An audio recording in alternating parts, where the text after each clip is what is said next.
Monggo Mas. Iyalah, lebih cepat lebih baik. Iya.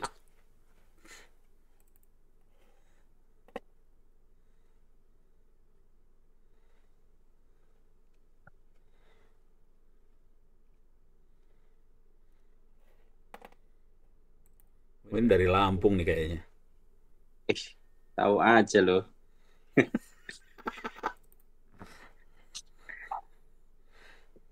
Mau pergi setoran dulu lah. Oke, selamat sore. Assalamualaikum warahmatullahi wabarakatuh. Waalaikumsalam. Yang saya hormati Prof. Ono, yang saya hormati pembicara kita, speaker kita, ada Bu Amira sama Mas Bagus, dan rekan-rekan semuanya yang hadir, terima kasih. Tema kali ini cukup berat, Yang temanya siapa ini? karena impact-nya tidak lain adalah kesiapan organisasi sebetulnya. Oke, untuk mempersingkat waktu, mungkin Prof. Ono mau kasih sepatah dua patah kata sebelum kita mulai. Monggo, Waduh. Prof.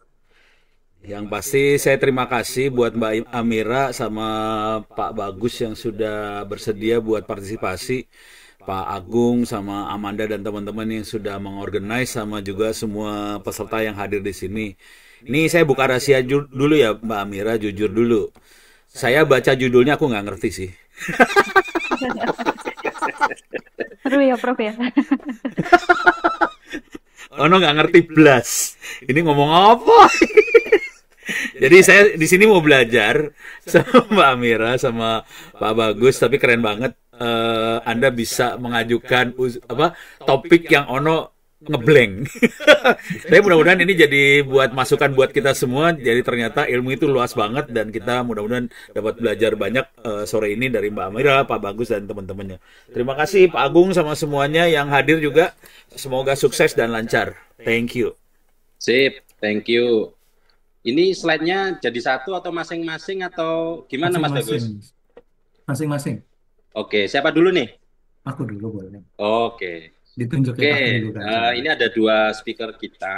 Pertama mungkin Mas Bagus dulu, kemudian nanti Mbak Amira. Tapi kurang lebihnya kalau untuk di instansi, khususnya di lingkungan PNS, biasanya ini kepake buat SPBE. Begitu. Terus kalau di institusi yang swasta biasanya impact-nya nanti ke kesiapan mungkin ISO atau mungkin apa ya SOP lah gitu. Jadi kesiapan dari organisasi tersebut. Oke, Mas Bagus, time is yours. Oke, terima kasih. Saya izin share screen ya. Agung, Kokono. Sudah terlihat kan? Ya, sudah Pak Bagus. Oke. Ya, Assalamualaikum warahmatullahi wabarakatuh. Selamat sore, rekan-rekan webinar kita hari ini. Waalaikumsalam. Selamat sore, Mas. Sebelumnya, izinkan saya mengucapkan terima kasih ya kepada yang terhormat Prof. Ono, Pak Agung, rekan-rekan sekitar serta panitia webinar TPS ya. Atas kesempatan yang sharing diberikan pada webinar hari ini mungkin tadi sudah disampaikan oleh Pak Agung. Sebenarnya kita ingin mengajak kita semua untuk melihat lebih dalam ya, bagaimana organisasi, baik di sektor private sector, di swasta, ataupun di pemerintah, bisa bertahan dan maju di era disrupsi teknologi yang sekarang tidak mengenal kompromi.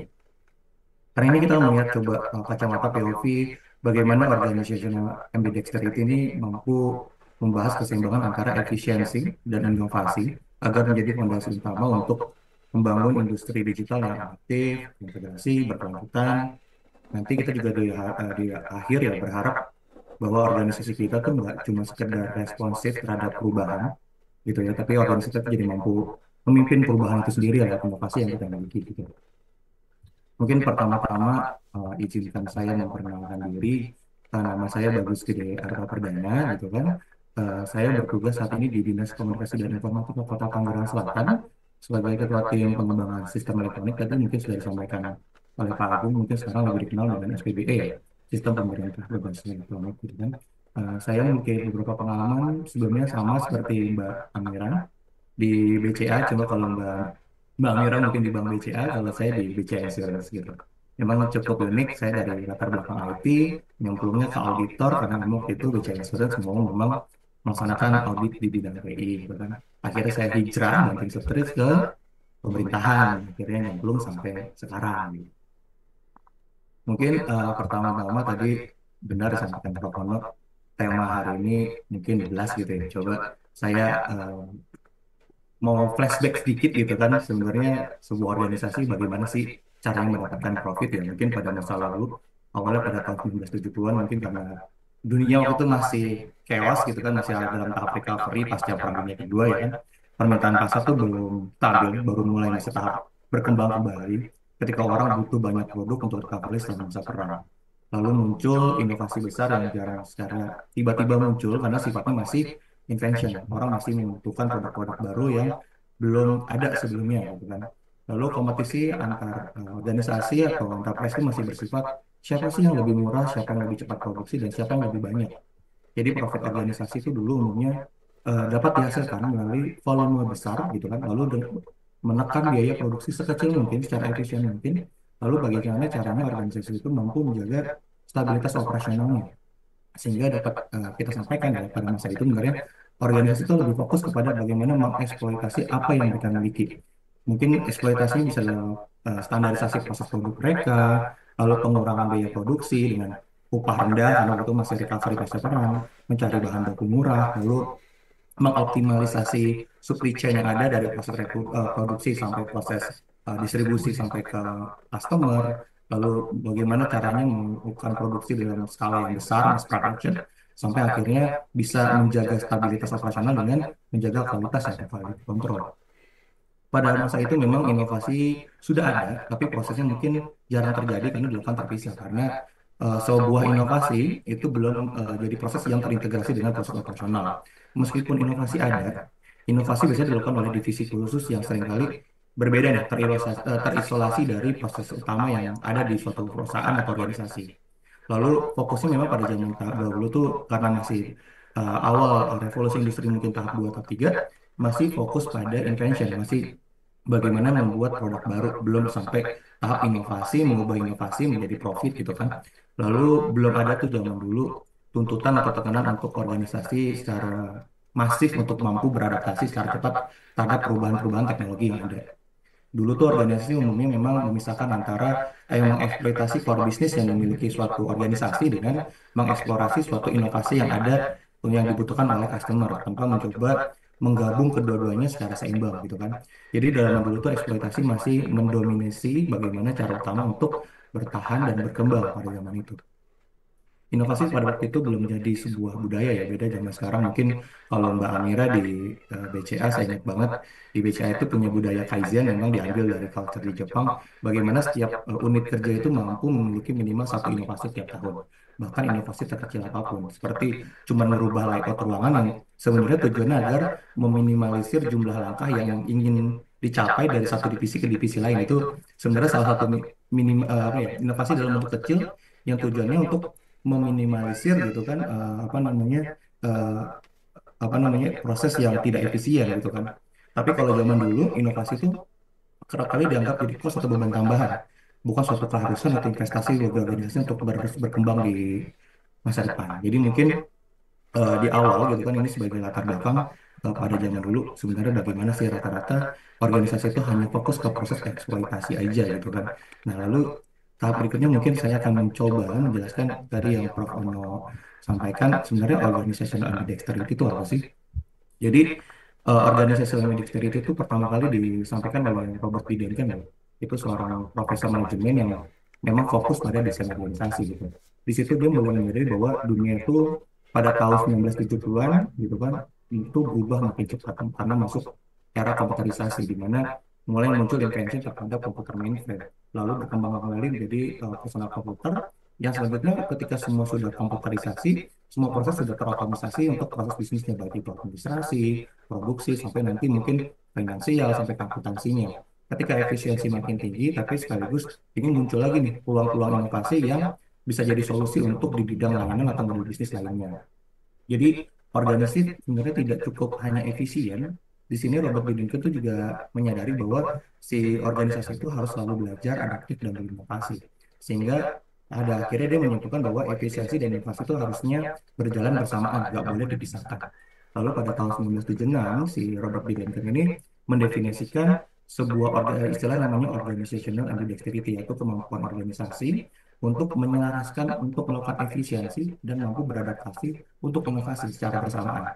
Sehingga sering disebut juga dengan istilah dual structure gitu kan. Di sini si Robert memperkenalkan ide bahwa sebuah organisasi harus mengelola dua hal yang bertentangan secara bersamaan. Karena zaman dulu kan si eksploitasi dan eksplorasi itu terpisah gitu kan. Ketika bagaimana caranya efisiensi dengan inovasi itu dulu terpisah. Di satu sisi sebuah organisasi harus mampu melakukan eksploitasi, harus efisien agar mampu meningkatkan keuntungan dan mampu menjaga stabilitas operasional. Jadi perusahaan itu jadi tangguh.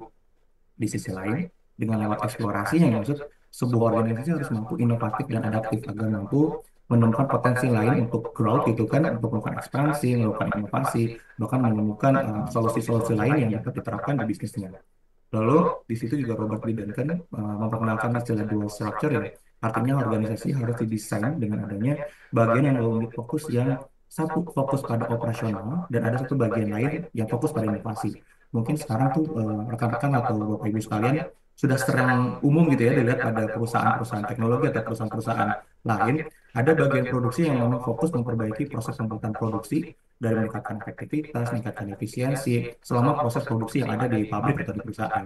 Lalu ada juga bagian R&D yang memang fokus ke riset gitu dan development untuk bagaimana menciptakan produk baru nih yang nanti dapat meningkatkan apa namanya profit dari perusahaan. Lalu sebenarnya apa sih pentingnya organization ambidexterity ini jika kita tidak mampu menyeimbangkan antara eksplorasi dan eksploitasi? Oke, lanjutkan. Oke. Jadi mungkin kalau bisa disimpulkan ya, kalau terlalu melakukan eksploitasi, jadi perusahaan tuh hanya fokus melakukan efisiensi, penghematan biaya, dan optimalisasi produk-produk lama, mungkin itu jadi isu yang sekarang lagi in ya, karena pemerintahnya lagi banyak fokus terhadap eksploitasi aja gitu, efisiensi di mana-mana gitu kan. Padahal kalau perusahaan yang terlalu fokus pada eksploitasi atau efisiensi aja ini dapat berisiko bahwa jasa atau produk yang dia buat itu menjadi produk yang ketinggalan zaman, tidak relevan lagi terhadap kebutuhan customer di era baru di zaman saat ini. Mungkin kita udah kenal umum seperti Nokia ya, yang fokus pada eksploitasi fitur-fitur pada HP-nya gitu, pada handphonenya, tapi lambat berinovasi terhadap perkembangan smartphone dan ekosistem digital. Lalu ada juga mungkin BlackBerry zaman dulu yang fokus terhadap sektor enterprise-nya aja, sampai mengabaikan tren konsumen yang di dunia digital juga gitu kan. Nah mungkin ini akan sedikit terjadi gitu kan, pada mungkin teknologi industri lain, makanya kayak iPhone gitu kan, sekarang kan mulai agak apa ya terhambat ya karena dia lebih fokus ke eksploitasi dengan mengefisiensi manufakturnya di China gitu kan, malah China yang sekarang lebih mungkin leading dalam perkembangan inovasinya. Namun untuk perusahaan yang terlalu fokus ke eksplorasi aja, yang bagaimana mencari hal-hal baru, lalu tanpa mengokohkan bisnis itu juga memiliki banyak resiko ya. Jadi kalau perusahaan atau instansi yang fokus melakukan eksplorasi, itu risikonya pasti tadi ya ada cost tambahan, kehabisan sumber daya, bisnis yang existing tidak stabil, lalu tidak ada profit yang menopang untuk melakukan eksperimen atau inovasi. Contohnya mungkin yang paling terkenal Yahoo gitu kan. Yahoo tuh terlalu banyak investasi banyak produk baru dulu mungkin ada Yahoo Shopping, Yahoo Games, lalu saya pernah ingat ada Yahoo Screen untuk meeting dan sebagainya. Itu karena tanpa mempertahankan sebenarnya core-nya Yahoo itu pada awal tuh terkenalnya tuh lebih fokus ke search engine dan email ya. Akhirnya Yahoo kehilangan fokus dan kalah dari Google yang akhirnya muncul fokus untuk sebagai search engine bahkan sekarang ke advertising ke iklan juga. Lalu zaman dulu juga itu ada namanya sosial media namanya MySpace gitu kan. MySpace ini sebenarnya mencoba ekspansi juga seperti yang dilakukan oleh Facebook gitu kan atau Meta untuk ke dunia iklan digital, musik digital, tapi sebenarnya dia sendiri gagal memperbaiki platform sosial medianya. Akhirnya Facebook atau Meta mengambil alih gitu kan. Jadi dari sini sebenarnya kita dapat menyimpulkan bahwa ambidexterity itu kita butuh sesuatu yang namanya keseimbangan. Jadi sebuah organisasi atau perusahaan itu jangan hanya stabil karena bisa jadi perusahaan yang usang dari produk dan jasanya. Lalu organisasi juga tidak boleh secara liar nih untuk melakukan inovasi karena inovasi yang liar dan sporadis itu bisa membuat core bisnis kita menjadi kacau. Jadi explore with discipline, exploit with resilience. Jadi organisasi ambidexterity ini bukan berarti organisasi bebas melakukan eksplorasi sebanyak mungkin, tapi ambidexterity ini berarti sebuah organisasi sambil melakukan eksplorasi untuk masa depan tetap harus kuat untuk mengokohkan fondasi bisnis utama hari ini. Lalu selanjutnya untuk kondisi saat ini seperti apa sih di tech industry gitu ya? Mungkin rekan-rekan udah kenal ya. Jadi berbagai China tech industry seperti Huawei, BYD, DeepSeek, bahkan Tencent gitu berhasil menunjukkan ambidexterity untuk mempertahankan kekuatan bisnis utamanya di bidang industri teknologi, sambil berani juga eksplorasi inovasi yang menyalip negara-negara barat yang mungkin selama ini kita kenal sebagai pemain global gitu ya, atau pemain utama dalam perkembangan industri teknologi. Cina itu menunjukkan bahwa lewat ambidexterity ini tuh yang sangat agresif dan efektif mampu mengeksploitasi, mungkin kalau rekan-rekan sekarang udah dengar beritanya mungkin di Instagram atau di TikTok, di mana bahwa beberapa perusahaan Cina gitu kan itu mampu menerapkan namanya dark factory ya, di mana dia benar menerapkan manufaktur yang sifatnya hyper efisien. Jadi dark factory ini sebuah pabrik atau manufaktur yang ada di China yang sebenarnya otomatis bisa bergerak tanpa lampu ya, operasionalnya tanpa lampu, tanpa manusia, itu dengan teknologi robot dan AI. Karena tidak mampu karena tidak perlu lagi interaksi pada manusia, otomatis kan cost terhadap human resource-nya berkurang gitu kan.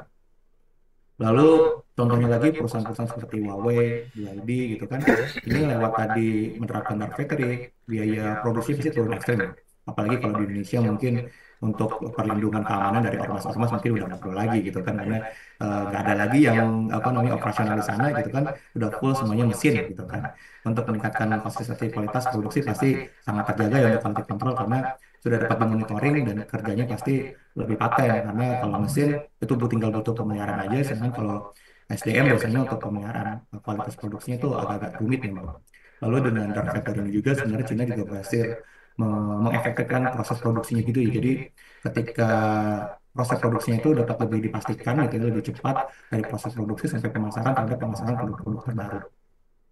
Di sini juga dengan dark factory ya, ini bentuk eksploitasi pada manufaktur mereka yang bagaimana Cina mampu menggemparkan seluruh dunia ya, bagaimana eh, manufakturing mereka bisa menjadi benchmark atau jadi baseline ya untuk bagaimana sih sebenarnya industri teknologi di bidang manufaktur gitu kan mampu meningkatkan produktivitas dan efisiensinya. Walaupun sebenarnya kita bisa tahu juga bahwa sekarang mungkin ada perang tarif ya, ada juga pembatasan ekspor chip dari US ke Cina gitu. Cina tetap melakukan eksplorasi atau inovasi untuk memimpin di bidang teknologi terbaru. Kita bisa juga melihat berbagai lini eksplorasi atau inovasi di Cina itu tetap juga jadi lini terdepan. Jadi walaupun dia fokus ke efisiensi, beberapa perusahaan atau manufaktur di Cina itu dalam dunia inovasi teknologi juga nggak kalah. Mungkin kalau di AI dan machine learning kemarin rekan-rekan sempat dengar DeepSeek dan beberapa perusahaan machine learning lain atau AI ini muncul di Cina yang sebenarnya ini bikin apa namanya harga nilai saham Nvidia cukup merosot ya, karena dulu tuh orang mengenal untuk pengembangan machine learning atau AI itu butuh chip yang dalam proses resource-nya cukup tinggi gitu kan, ketika si China diembargo mesin chipnya oleh US, tapi dengan resource yang terbatas dia tetap bisa bikin mesin atau AI yang lebih powerful. Lalu di bidang telekomunikasi mungkin Huawei udah cukup terkenal ya. Terus kita kemarin juga sempat dengar berita bahwa Cina baru aja nih menerapkan lompatan dari kita di Indonesia mungkin masih fokus ke 5G, Cina sekarang udah 10G malahan. Lalu di semiconductor sendiri untuk chip, ketika si Cina diembargo oleh US, sekarang si Cina juga bisa bikin manufaktur semiconductor sendiri di dalam negeri. Karena memang kita nggak bisa pungkiri ya, untuk zaman saat ini Cina itu sudah mendominasi mungkin lebih dari 10% dari supply chain terkait global rare earth material ya. Itu global rare earth material itu apa namanya material yang dibutuhkan untuk pengembangan baterai, kendaraan listrik, handphone, smartphone, sampai teknologi magnetik itu memang didominasi oleh Cina. Jadi ini sebenarnya ketika semua teknologi sekarang sudah serba digitalisasi, ini ketika US melakukan embargo tarif seperti ini sebenarnya cukup berbahaya sebenarnya untuk keberlanjutan dari perkembangan industri teknologi di US sendiri gitu kan. Bahkan saya kemarin sempat baca berita gitu kan bahwa si China itu sendiri ada suatu perusahaan yang juga bikin perkembangan teknologi reusable rocket ya seperti SpaceX gitu kan. Kalau mungkin kan sekarang SpaceX masih fokus di US ya untuk perkembangan reusable rocket. Nah sekarang China juga lagi bikin gitu kan. Jadi kita di sini bisa melihat sebenarnya meskipun Tiongkok atau China itu diembargo dari US, lalu bahan-bahan chipnya juga dibatasi gitu kan, nggak boleh diimpor dari US ke China, mereka justru mampu beradaptasi untuk mempercepat investasi di dalam negeri. Jadi itu mampu membuat mereka berpotensi menyalip bahkan bagaimana China ini menjadi leading sektor di bidang inovasi teknologi, akan menyalip Silicon Valley gitu di masa depan. Lalu tadi benar disampaikan oleh Pak Agung, tadi kan kita bicara terhadap bagaimana organisasi Dexterity zaman dulu pertama kali diterapkan sampai kondisi saat ini ya. Lalu itu kan baru di private sector, lalu di sisi pemerintahan itu seperti apa ya. Memang di pemerintah itu terkenal dengan SPBI. SPBI itu memang didasari karena mungkin rekan-rekan atau Bapak Ibu sekalian kemarin sempat dengar ya, Bu Menteri Keuangan, Menkomdigi itu menginformasikan ada lebih dari 27.000 aplikasi. Bayangkan ada 27.400 aplikasi yang memiliki potensi duplikasi. Jumlah pusat data juga Bapak Ibu mungkin bisa hitung jumlah kementerian atau lembaga di tingkat pusat sama pemerintah daerah, tingkat provinsi, kabupaten, kota, belum juga sampai mungkin tingkat-tingkat unit kerjanya seperti dinas, lalu sekolah-sekolah, juga lembaga fasilitas kesehatan mungkin juga punya ruang server atau data center yang sebenarnya tidak efisien dan tidak saling terintegrasi. Jadi hal tersebut sebenarnya menunjukkan lebih banyak pemborosan anggaran karena sifat development teknologi yang sifatnya silo, tidak saling terintegrasi, baik dari sisi infrastruktur TI-nya, aplikasi, data, sama layanan-layanan TI yang ada di antara pemerintah pusat dan daerah. Kondisi ini memang nggak bisa kita pungkiri ya, kalau kita flashback sedikit sejarahnya, dulu mungkin di tahun 2003 itu ada instruksi presiden tentang e-government. Nah ini membuat semua instansi baik di level instansi pusat sampai daerah itu tuh agak-agak FOMO nih untuk eksplorasi bagaimana mengimplementasikan teknologi gitu kan tanpa arsitektur yang jelas atau roadmap yang jelas. Akhirnya tuh banyak banget proyek atau inovasi perubahan yang ada pada saat diklat tim atau diklat para pejabat gitu ya, di mana para pejabat ini ketika menjalankan diklat itu mencari jalan lintas shortcutnya, jalan gimana? Tinggal buat aplikasi atau menerapkan teknologi. Hal ini juga diperparah bahwa inovasi perubahan yang dibuat para di pejabat-pejabat ini pada zaman dulu itu dilakukan secara sporadis, tidak ada perencanaan yang matang, lalu tidak ada pengukuran manajemen resikonya terhadap inovasi tersebut, tidak ada apa namanya, tidak ada pengukuran cost and benefit-nya, lalu ingin melakukan implementasi secara praktis aja, enggak. Jadi pola pikirnya tuh hanya bagaimana teknologi atau aplikasi yang dibuat sebagai persyaratan kelulusan diklat aja, tidak berpikir selanjutnya bagaimana menjaga teknologi atau aplikasi yang dibuat ini mampu sustainable nih layanannya. Jadi ketika dia pindah pun sebenarnya dia punya legacy yang bisa diterapkan ke instansinya atau ke masyarakat gitu kan. Terus juga pada saat itu memang belum ada nih kerangka kerja tata kelola TI yang terstandar. Jadi memang zaman dulu 2003 memang sudah ada instruksi presiden untuk pengembangan e-government, tapi belum ada nih standar tata kelola TI yang wajib sebenarnya diterapkan. Sehingga pada proses waktu itu, proses eksploitasi juga untuk menjaga keberlanjutan dan tuntutan untuk evaluasi menjaga ketahanan teknologi yang diterapkan di instansi pemerintah itu juga belum ada. Dari proses eksplorasi untuk inovasi, untuk membuat budaya inovasi, bukan manajemen perubahan di organisasi, waktu itu juga belum ada proses manajerial TI-nya, dan belum pernah dilakukan evaluasi juga. Terus juga proses-proses tersebut juga mungkin rekan-rekan udah tahu juga ya, di Perkara juga ada juga oknum-oknum ASN atau pejabat yang mencoba mencari kesempatan untuk menentukan kepentingan pribadi. Nah, di sisi lain kita sebagai masyarakat memiliki tuntutan juga terhadap pelayanan publik di pemerintah tuh yang transparan, mungkin pengennya yang cepat, efektif, akuntabel, tepat sasaran gitu kan.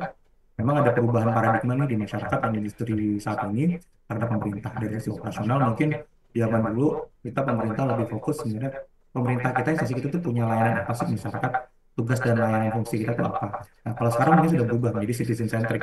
Jadi kalau dulu government centric, sekarang citizen centric lebih banyak.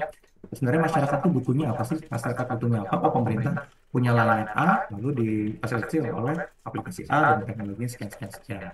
Itu pertama. Dari sisi kedua juga mungkin core value juga berubah ya. Kalau saat ini kita lebih banyak dituntut untuk efisiensi dan transparansi. Bagaimana teknologi yang kita terapkan itu harus tetap akuntabel sesuai tepat sasaran sesuai visi misi organisasi. Lalu dari sisi partisipasi publik, mungkin dulu untuk pelayanan publik lebih fokus terhadap dari sisi pemerintahnya aja. Pemerintah punya layanan apa ya udah pemerintah yang melaksanakan. Nah kalau sekarang ini kadang-kadang layanan publik itu lebih banyak sifatnya terbuka, open, sharing, bahkan dituntut untuk kolaborasi pentahelix antara masyarakat, pemerintah, akademisi, lalu dari sisi industri, lalu dari sisi juga pers gitu kan. Lalu dari sisi layanan juga berubah paradigmanya. Kalau dulu mungkin layanan itu one way dari pemerintah ke masyarakat, kalau sekarang paradigmanya jadi lebih interaktif. Kalau dulu mungkin, kalau sekarang satu layanan contohnya kayak pembayaran secara digital gitu di pemerintah, itu udah selain pembayarannya dari masyarakat ke pemerintah, kita juga kerjasama dengan perbankan. Jadi layanan pemerintah itu udah saling terintegrasi untuk bertukar data dan layanan, baik sama antara sesama pemerintah, itu juga dari pemerintah dan bisnis. Lalu juga dari sisi kanal juga ya, kanal komunikasi ya, kalau dulu mungkin lebih ke direct visit ya. Kita kalau mau mendapatkan pelayanan publik harus langsung ke kantor gitu kan. Kalau sekarang dengan teknologi, nah itu kita bisa akses layanan publik itu dimanapun dan kapanpun. Apalagi kemarin ketika pandemi, ketika semua mungkin masyarakat fokus menjaga kesehatannya di rumah, kantor pemerintah juga banyak di lockdown, ini memang teknologi jadi berkembang pesat untuk inovasi di bidang layanan publik. Inilah sebenarnya tadi latar belakang masalah yang jadi dasar transformasi digital yang dilakukan pemerintah saat ini tuh banyak fokus membangun daripada membangun teknologinya, membangun ekosistem pemerintah digital dan terstruktur ya dengan kerangka kerja SPBE. Jadi SPBE itu punya 7 prinsip. 7 prinsip yang pertama tuh prinsip efektivitas di mana setiap optimalisasi sumber daya TI yang sudah kita investasikan itu harus mampu mendukung penyelenggaraan PBE sesuai kebutuhan, sesuai visi dan misi, tujuan dan sasaran organisasi. Kedua, prinsip keterpaduan. Prinsip keterpaduan ini bagaimana semua investasi atau sumber daya TI yang kita udah terapkan itu mampu diintegrasikan dari sisi data dan informasinya, layanannya, prosesnya, aplikasinya, teknologi infrastruktur TI-nya dari sisi keamanan. Lalu dari sisi kesinambungan, prinsip kesinambungan itu bagaimananya sebuah penyelenggaraan SPBE kita ya dari aplikasinya, infrastrukturnya itu secara keberlanjutan. Jadi nggak cuma sporadis nih, tiba-tiba kita terapin tapi nggak ada proses perencanaannya, nggak ada tahapan transisinya, lalu tidak ada plan untuk perkembangannya, roadmapnya seperti apa. Lalu prinsip keempat ada prinsip efisiensi, bagaimana investasi atau sumber daya TI yang sudah kita terapkan itu mampu mengefisiensi dari sisi cost, dari sisi operasional atau apa namanya dari sisi yang diterapkan untuk pelayanan publik tersebut juga gitu kan. Jadi jangan sampai teknologi yang sudah kita investasikan ini tidak mampu mengefisiensikan dari sisi lain gitu kan. Jadi harus tepat guna lah. Lalu kelima ada prinsip akuntabilitas.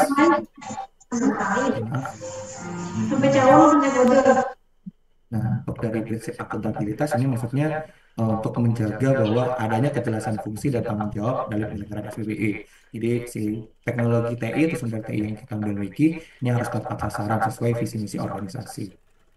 Lalu keenam itu juga ada prinsip interoperabilitas, bagaimana sebuah penyelenggaraan SPBE kita itu mampu dikolaborasikan.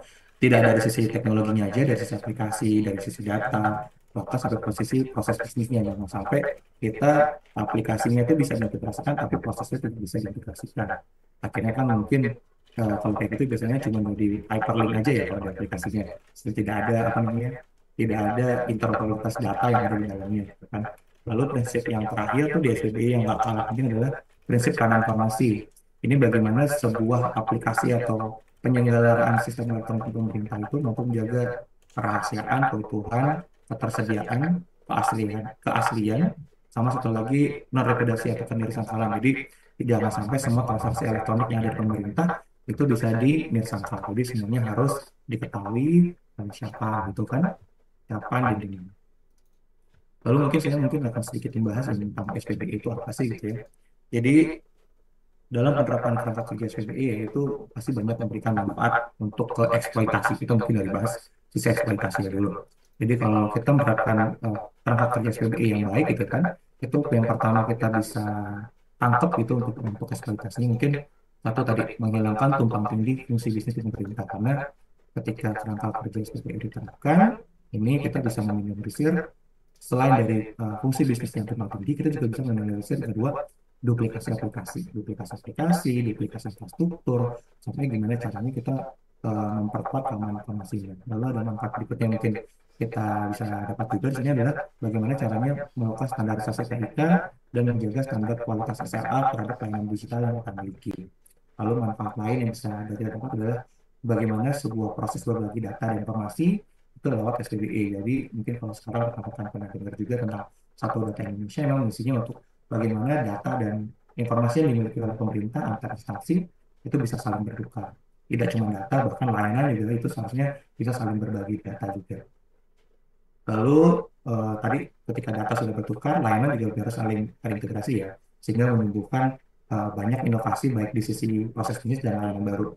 Contoh tadi kayak kita di pemerintah Kota Tangerang Selatan itu sudah mengintegrasikan contohnya layanan BSSN untuk tanda tangan elektronik dengan berbagai sebenarnya aplikasi yang ada di pemerintah Kota Tangerang Selatan, contohnya untuk persuratan, untuk perizinan, untuk pembayaran retribusi dan pajak, dan pelayanan pembayaran retribusi dan pajak juga kita sudah integrasikan dengan perbankan, bahkan ke e-commerce seperti Tokopedia, itu kan integrasinya tidak cuma data tapi layanan juga kita integrasikan gitu kan. Lalu mungkin manfaat yang kita bisa dapatkan lain adalah bagaimana kita mampu menyelaraskan dari sisi perencanaan sampai nanti penganggaran yang dibutuhkan untuk penyelenggaraan SPBI. Jadi jangan sampai investasi yang kita terapkan pada teknologi untuk penyelenggaraan SPBI ini tidak efektif dan efisien gitu kan. Nah, untuk sisi eksploitasinya tadi kita memang banyak bicara ya. Ada banyak manfaat dari sisi efisiensi, integrasi, lalu keberlanjutan gitu kan.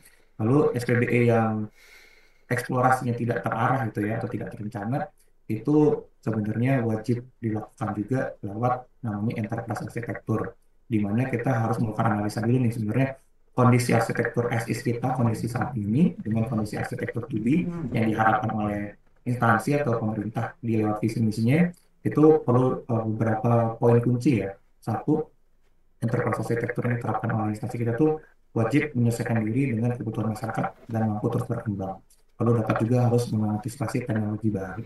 Ketiga, enterprise arsitektur kita juga harus mampu mendorong transformasi publik yang tadinya sifatnya lebih ke one way, menjadi pelayanan publik yang sifatnya lebih proaktif dan inovasi.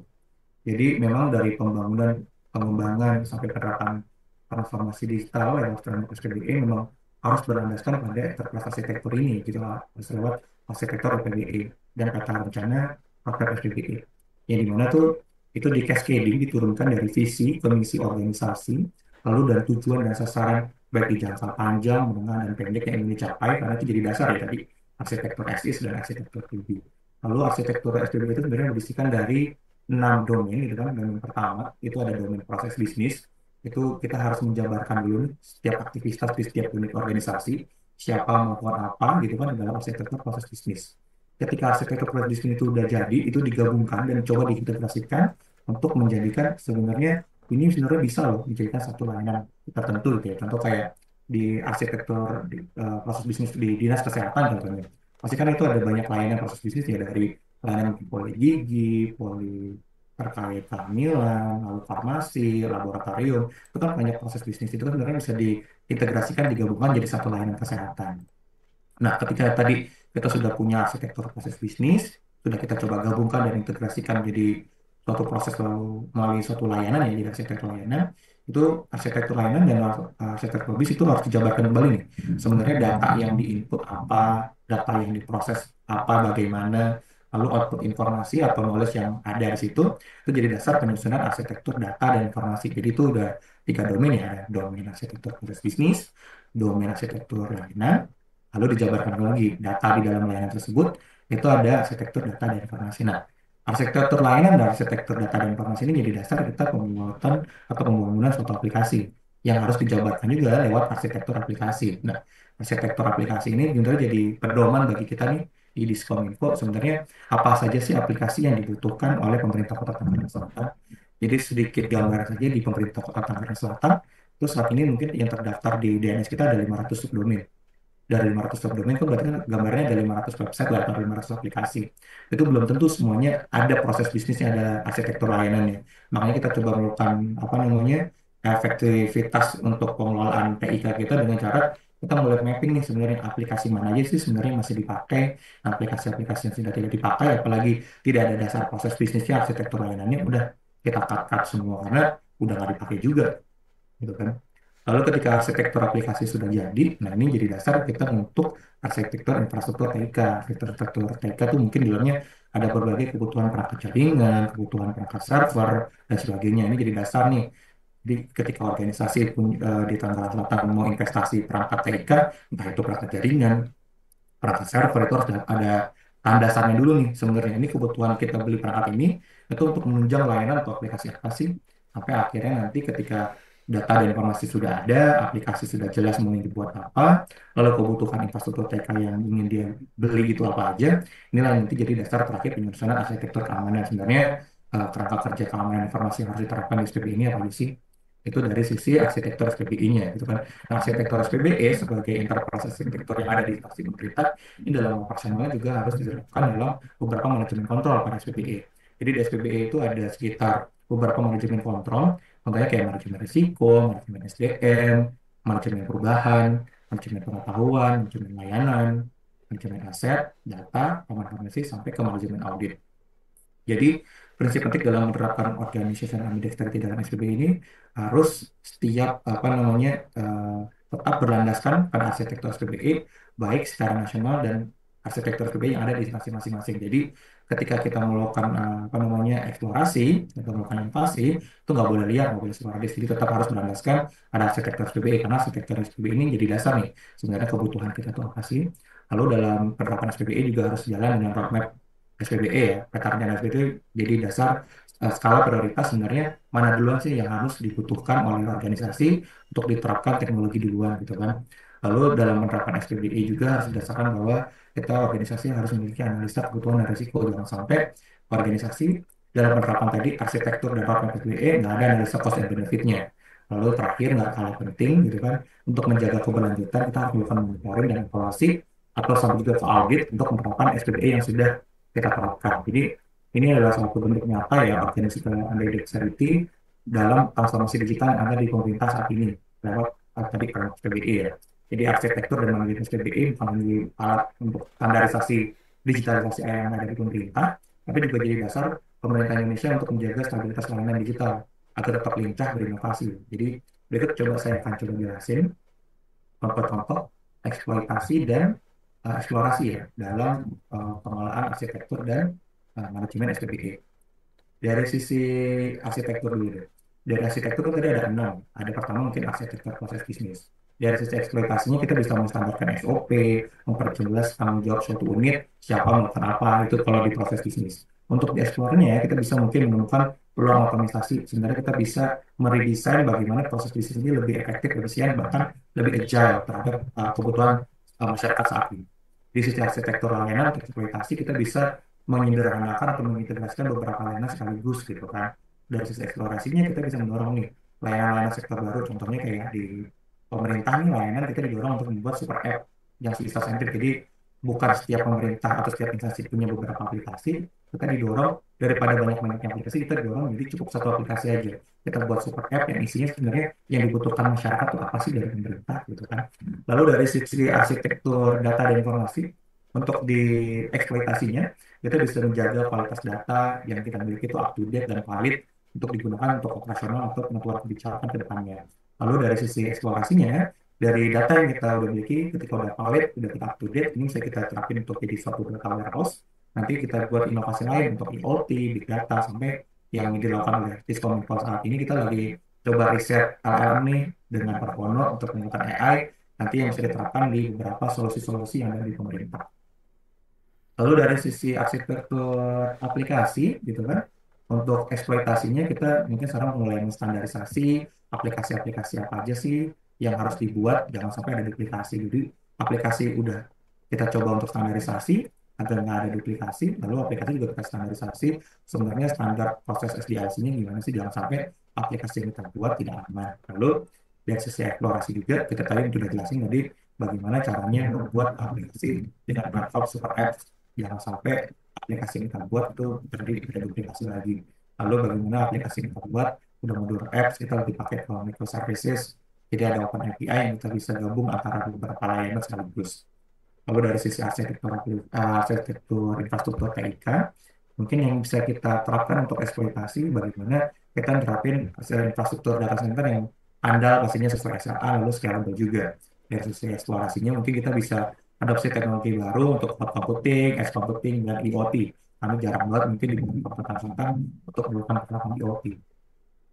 Lalu dari sisi arsitektur keamanan, itu bagaimana dari sisi eksploitasi kita menjamin nih keberlangsungan operasional dan proteksi data yang kita pakai dalam aplikasi dan infrastruktur TK yang kita miliki.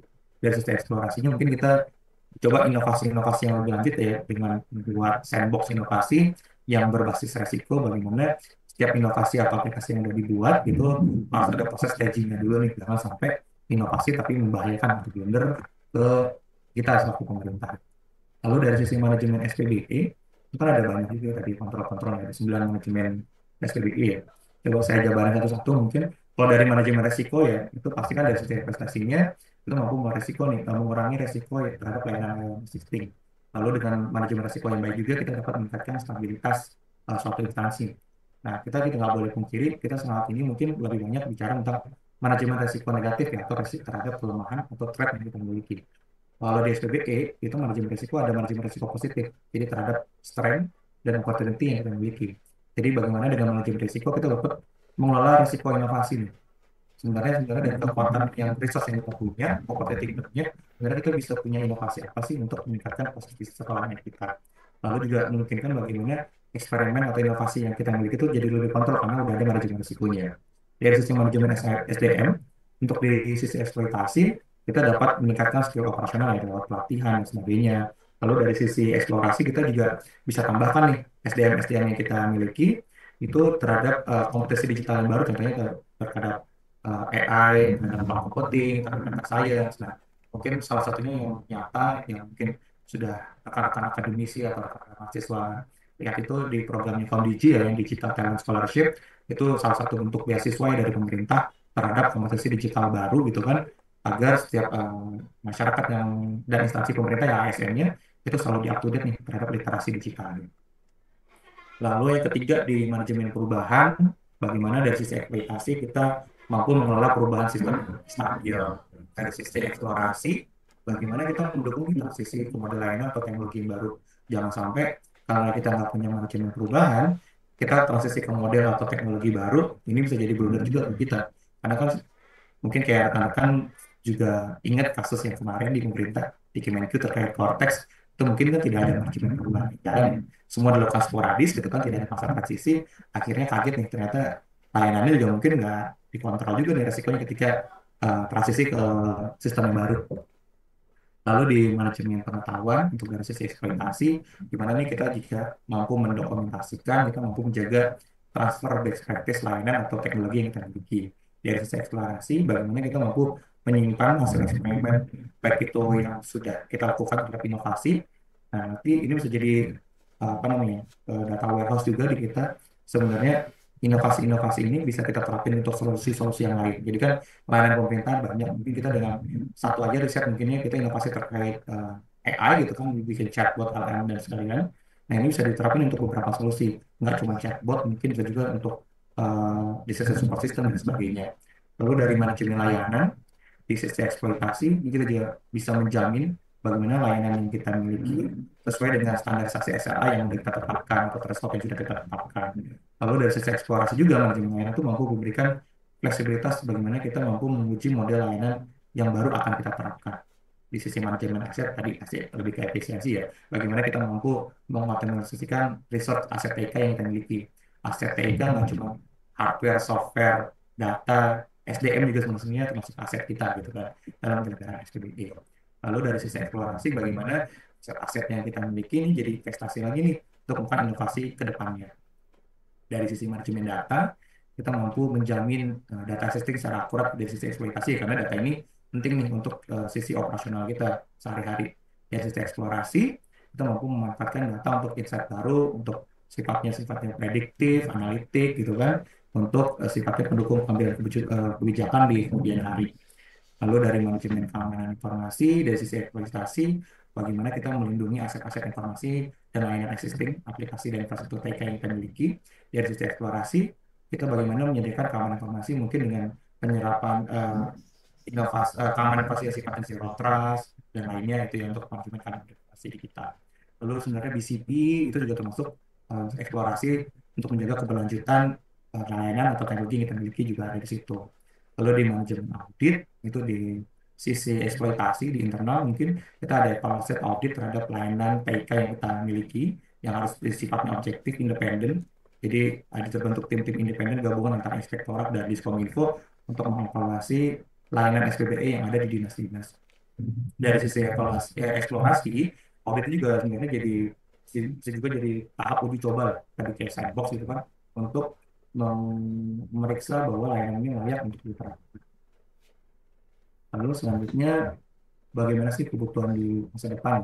Jadi fitur tren di tech industry pasti pertama itu ada sebagai AI sebagai pengambil keputusan di setiap organisasi. Jadi keputusan bisnis dan operasional mungkin di masa depan akan lebih banyak menggunakan AI untuk mengoptimalkan penerapan AI nggak di sisi industri private sektor tapi di pemerintah juga.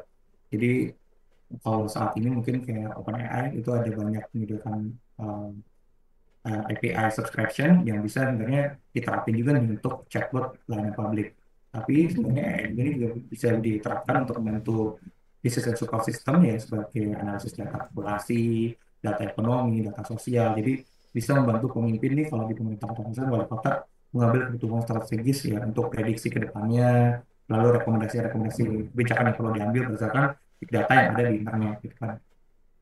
Lalu sebenarnya yang kedua juga syarat pertama dulu dari AS sebagai driver decision making ini syaratnya data pemerintah ya untuk yang harus dieksploitasi ini harus up to date dulu, jangan sampai kita mau menerapkan AI data yang kita miliki tidak up to date gitu kan, ini nanti salah ya jadi buat jadi mesin learning di AI. Jadi kalau kita mau berinvestasi untuk inovasi di bidang AI gitu kan, untuk menerapkan data science, mesin learning atau AI, data dan evaluasi yang kita miliki harus up to date dulu gitu kan, harus relevan dulu. Lalu di ke depan juga fitur kerennya mungkin organisasi jadi lebih adaptif ya, struktur organisasi akan jadi lebih fleksibel. Kalau zaman dulu mungkin instansi pemerintah itu lebih banyak ke struktur gitu ya. Kalau sekarang banyaknya decentralized structure ya. Bagaimana instansi pemerintah sekarang ini dalam model kerjanya itu lebih hybrid, bisa WFA gitu kan. Lalu kemarin ada penyederhanaan birokrasi juga. Jadi gimana caranya memotong tarik birokrasi yang ada di instansi pemerintah. Jadi memang transformasi digital itu menuntut birokrasi pemerintah yang lebih fleksibel gitu kan. Struktur organisasi yang dipangkas, lalu budaya inovasi juga dibuat yang tadinya dari atas ke bawah, sekarang inovasi lebih banyak sifatnya bottom up. Inovasi yang disifati bottom up pun itu wajib inovasi yang sudah terstruktur, terencana, terarah, dan akuntabel juga. Lalu mungkin tren industri di kedepannya itu lebih banyak ke desentralisasi teknologi ya, penggunaan blockchain, Web3 itu akan mempengaruhi bagaimana organisasi mengelola eksploitasi dan eksplorasi ya. Teknologi blockchain dan Web3 ini sebenarnya banyak potensi ya. Contohnya kayak di Satu Data Indonesia itu kalau dilakukan penerapan blockchain, umpamanya itu data-data pasti bisa dipastikan datanya otentik, datanya itu tidak bisa diubah dan transparan. Lalu untuk data informasi elektronik gitu kan, atau dokumen elektronik yang ada di pemerintah, itu kan mungkin sudah sifatnya otentik dari Sarkal dan TPE ya. Lalu sebenarnya itu bisa dikembangkan kembali dengan berbasis blockchain juga untuk menjaga keaslian dokumen tanpa keraguan lagi gitu kan. Karena kalau dengan blockchain kita bisa memastikan bahwa dokumen ini otentik gitu dan tidak bisa diubah-ubah. Kalau decentralized teknologi juga yang dapat diterapkan lain itu ada kayak cross-border service untuk pertukaran data lintas negara ya. Kalau sekarang kan baru pertukaran data dan informasi dan lain-lainnya masih lintas instansi aja. Mungkin kita berharap ke depannya juga kita ada layanan yang bisa cross-border tingkat ASEAN mungkin itu terapkan ada standar interoperabilitas berbasis teknologi yang bisa diterapin. Mungkin contoh simpelnya pionirnya KRIS ya. Saya kita bisa lihat KRIS ini udah mampu diterapin untuk pembayaran elektronik nggak cuma di Indonesia tapi bisa juga di beberapa negara di ASEAN. Mungkin di akhir webinar ini mungkin saya ingin menyampaikan sebenarnya kesimpulannya di tengah dunia yang semakin kompleks dan cepat berubah saat ini ya, baik di industri teknologi, di private sektor maupun di pemerintah, itu tidak boleh kita organisasi hanya fokus pada proses efisiensi atau inovasi secara terpisah. Jadi lewat organisasi ambidexter ini kita diajarkan bahwa di masa depan itu hanya bisa dimenangkan oleh mereka yang mampu menjaga keseimbangan. Mereka harus jalan secara sejajar terus-menerus untuk memperkuat apa yang sudah mereka miliki saat ini, sambil terus juga menjelajah kemungkinan atau potensi yang akan mereka dapatkan di masa depan itu seperti apa. Di sisi pemerintah, lewat kerangka kerja VBE, lalu ada ekosistem transformasi pemerintah digital yang saat ini sudah terbentuk dan sedang dicoba diterapkan walaupun belum optimal, kita mungkin sudah mulai memiliki fondasi tidak hanya mengajarkan kita untuk coba mengejar ketertinggalan teknologi yang ada di berbagai sektor. Mungkin kita cukup mengenal pemerintah saat ini kan agak lebih dilambat, agak di belakang private sektor ya, sektor sisi swasta ya. Jadi kita juga berharap pemerintah saat ini juga lewat transformasi digitalnya itu di masa depan bisa jadi pionir untuk inovasi penerapan teknologi agar mampu melayani masyarakat lebih adaptif, lebih cerdas tentunya, dan juga penerapan teknologi yang kita buat ini lebih berlanjut ya, nggak cuma selesai saat ini juga. Jadi memang di masa depan tuh organizational ambidextrous ini bisa jadi kunci bagaimana kita mampu bertahan dan tumbuh di tengah disrupsi perkembangan teknologi saat ini. Karena di masa depan industri teknologi mungkin tidak hanya mengejar hyper efisiensi aja seperti di China, tapi juga mendorong ekosistem dan budaya inovasi yang berkelanjutan. Jadi mari bersama-sama kita berdoa mampu membangun industri industri teknologi Indonesia yang kokoh pasti ya, lincah juga juga siap menghadapi masa depan karena the future belongs to organization that dare to balance resilient innovation at the same time. Mungkin cukup sekian pemaparan dari saya. Wabillahi taufiq wal hidayah. Wassalamualaikum warahmatullahi wabarakatuh. Waalaikumsalam. Keren Mas Bagus. Ya, Mas. Nanti materinya kirim ya.